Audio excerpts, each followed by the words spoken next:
entrevistar al secretario general de Comisiones Obreras de Ocha. Ya. Buenos días, don Enrique. Buenos días. ¿Cómo piensa que está el mundo laboral en estos momentos? Pues el mundo laboral en estos momentos está bastante mal. Pues primero porque hay una alta tasa de paro, por encima del 26%, es decir, de cada 100 personas que están en edad de trabajar, hay 26 que no pueden trabajar. Estamos hablando de más de una cuarta parte de la población que tiene edad de trabajar. Aparte de eso, pues muchos trabajos son muy precarios. ¿Qué quiere decir esto? Pues son trabajos temporales, a veces son de horas, donde hay empresas que te necesitan unas 2 o 3 horas a lo largo del día, te llaman, y entonces pues eso lógicamente implica un salario bastante pobre y también que tienes que estar todo un día a disposición de la empresa para cuando te necesite. Y luego hay contratos, muchos contratos temporales, que los contratos temporales pues son contratos que a lo mejor duran 1 mes, 2 meses, 3 meses, hay incluso contratos de días. Claro, todo eso hace pues que la situación de los trabajadores en este momento en España pues sea bastante negativa. ¿Cree que la crisis va a finalizar en 2015 como nos comenta el presidente del gobierno? No, porque realmente, no porque lo diga yo, los últimos datos que han dado organismos internacionales, como el comisario Olli Rehn, pues dice que en España es posible que estemos en esta crisis, esta situación de crisis que llevamos durante 10 años más, con lo cual pues no coincidiría con los datos que ofrece el presidente del gobierno, que me parece que son demasiado optimistas. Las tasas de paro son muy elevadas y no sabemos cuándo van a descender. ¿Qué opina sobre este tema? Pues una de las cuestiones, ya lo he señalado antes, que efectivamente las tasas de paro son muy altas, es que habría que cambiar la política económica. ¿Cómo habría que cambiar la política económica? Pues acabando con los recortes, porque si la gente tiene menor salario, si la gente no tiene trabajo, lógicamente la gente no consume. Y al no consumir, ¿qué ocurre? Pues que no hay, digamos, un incentivo en la producción. Es decir, las fábricas tienen que producir para gente que haya detrás que pueda consumir. Si no se puede consumir porque no hay suficiente, digamos, la economía es pobre, pues lógicamente no se está generando riqueza. Es decir, no sé, el sistema productivo no está activo. Entonces lo que habría que hacer es acabar con los recortes, en primer lugar, y luego también incentivar desde el gobierno, pues mediante ayudas públicas a las empresas, pues para favorecer precisamente eso, es decir, que haya un mayor dinamismo de la economía, haya mayores niveles de producción, lo cual supondría que habría que contratar más trabajadores, y como esos trabajadores cotizan a la Seguridad Social, cotizan a Hacienda, pues parte de ese dinero incluso revertiría otra vez al Estado, con lo cual se estaría, digamos, en una política totalmente distinta que haría que poco a poco las tasas de paro descendiesen. ¿Cuáles cree que son las principales causas por las que la gente no encuentra trabajo? Pues las principales causas, yo creo que hay varias. Lo que he dicho, unas son precisamente los recortes que han producido, que han provocado, que mucho empleo, por ejemplo, en el sector público se haya perdido.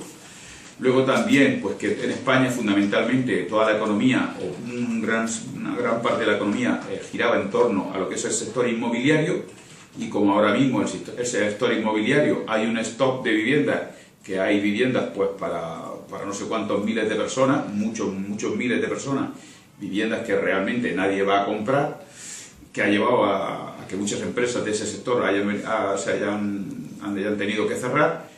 Entonces, pues sí, eso es otra de las causas del paro. Luego yo creo que también otra de las causas del paro es que el sistema productivo español, sobre todo el sector industrial, no hemos tenido un fuerte sector industrial, y que luego la formación de nuestros trabajadores muchas veces es una formación es decir, muy baja. No tenemos, digamos, trabajadores preparados, cualificados, pues en ciertos sectores que los que podríamos ser punteros, es decir, que podríamos ir por delante, como por ejemplo sería el sector de las energías renovables, que es un sector importante, y en otros sectores industriales donde pues se necesita mano de obra cualificada, que muchas veces no tenemos, porque esta mano de obra acabó, es decir, fueron gente que abandonó el sistema escolar, se fue en los momentos que había en el sector inmobiliario había mucho dinero, y ahora se encuentran con 20 y tantos, 30 años, sin ninguna formación y en las listas del paro sin, digamos, perspectivas de salir de ellas. ¿Cómo cree que está afectando los recortes en la sociedad? Pues yo creo que muy negativamente. Vosotros lo estáis notando. Hay más alumnos por aula, el horario del profesorado también ha aumentado, y no es que los profesores quieran trabajar menos, o no es eso, sino que al tener más horas, pues muchas veces la atención que se puede dedicar a coordinarse, a preparar las clases, a otra serie de cuestiones que son fundamentales para que la educación sea una educación de calidad, pues se resiente. En sanidad pasa lo mismo, es decir, tenemos que ahora mismo con la epidemia de gripe, pues que hay muchos hospitales que están colapsados, porque ha habido recortes de personal, zonas rurales donde las urgencias se han cerrado, y en definitiva pues yo creo que los recortes están afectando negativamente a la población en cosas tan básicas como, pues, por ejemplo, son la sanidad, la educación, y no digamos en esas personas dependientes que también se han visto afectadas, es decir, gente que tenían que ser atendidas por sus familias o por otras personas contratadas por la familia, y que al haber recortes también en todo lo que es la dependencia, pues también están pasando situaciones bastante digamos, desgraciadas. ¿Cuáles cree que son las posibilidades de trabajo en este momento en Lorca? En Lorca, pues lo que yo conozco es, tenemos un sector industrial muy pequeño, fundamentalmente en torno a la industria del curtido, que está sobreviviendo, puesto que no puede competir a veces con todo lo que es el sector del curtido en otros países, como en la zona de Asia. Tenemos un sector... perdonad un momento. Esto no sé cómo pararlo yo, ¿eh? ¿Cómo se para esto?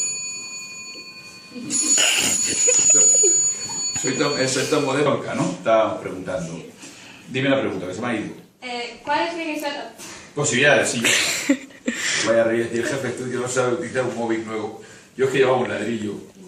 Si no, lo ponéis una anécdota, ya tenéis una controlar. El jefe de estudio y el móvil nuevo no se aclara.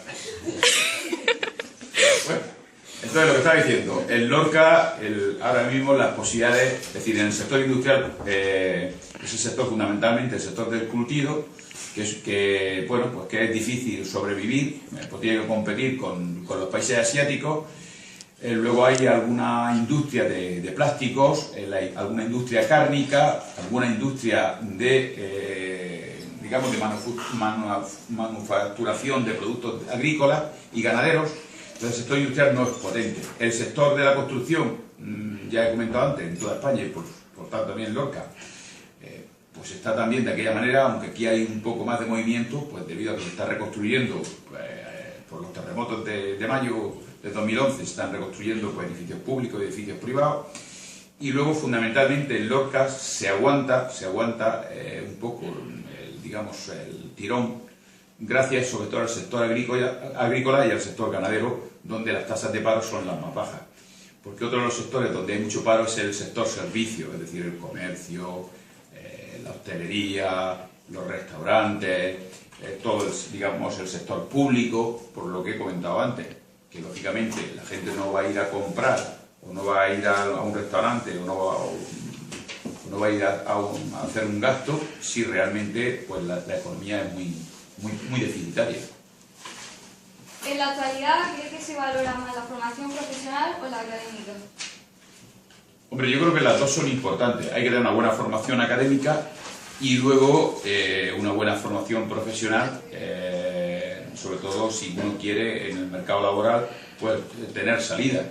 Es decir, hoy no es suficiente, como antes, en otra época, donde uno para entrar en un taller, por ejemplo, mecánico, pues bastaba que empezaba de aprendiz y poco a poco iba aprendiendo. Entonces, hoy los costes son bastante más complejos. Entonces, si uno no ha hecho, por ejemplo, un ciclo formativo de electromecánica, pues lo va a tener más difícil.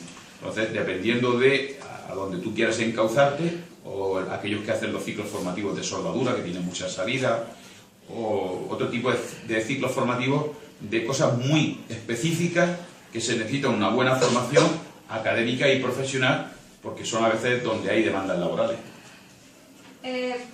¿Por qué cree que en algunos casos al inmigrante se le ofrecen peores contratos? Pues se le ofrecen peores contratos, es decir, porque el inmigrante realmente está dispuesto a trabajar, digamos, a cualquier condición que le presenten, por cualquier salario, por la situación que tiene. Es decir, es una persona que está fuera de su tierra, tiene que subsistir como sea. Muchos de ellos aquí no tienen el apoyo familiar que podemos tener los que somos españoles. Entonces, lógicamente, pues ellos están muchas veces dispuestos a recibir trabajo con unas condiciones muy precarias y con salarios muy bajos, con lo cual, pues estos son, digamos, la mano de obra más barata y más precaria que existe. Casi todos ellos están en el sector agrícola. La gente que está en una situación económica baja, si se pusiera a trabajar, ¿podría salir de ella? Por supuesto.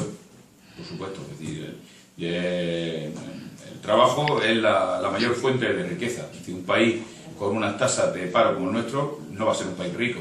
Países como Estados Unidos, donde las tasas de paro, estaríamos hablando, están en torno al 6%, es un país rico. O Alemania, donde las tasas de paro son también bajas. Dicho todo esto y pensando que la crisis va a mejorar, ¿qué nos recomienda que hagamos en un futuro? Yo creo que hay una cosa muy básica. Una buena formación académica. Yo creo que ahora mismo son básicos el estudio de idiomas. En cuanto más idiomas se sepan, mejor. Por supuesto, el inglés es un idioma capital. Y luego, pues si tenéis la posibilidad de estudiar alemán, chino, que os hubiese parecido en cualquier momento una cosa extraña, pues lógicamente con una buena formación y un buen nivel de lenguas extranjeras, pues yo creo que se va a tener mayores posibilidades de encontrar trabajo aquí, y si no es aquí, por supuesto, plantearse salir fuera a otros países a encontrar trabajo en los que uno pueda desarrollarse como persona. Pues muchas gracias por confiarme en esta entrevista. Venga, pues gracias a vosotros.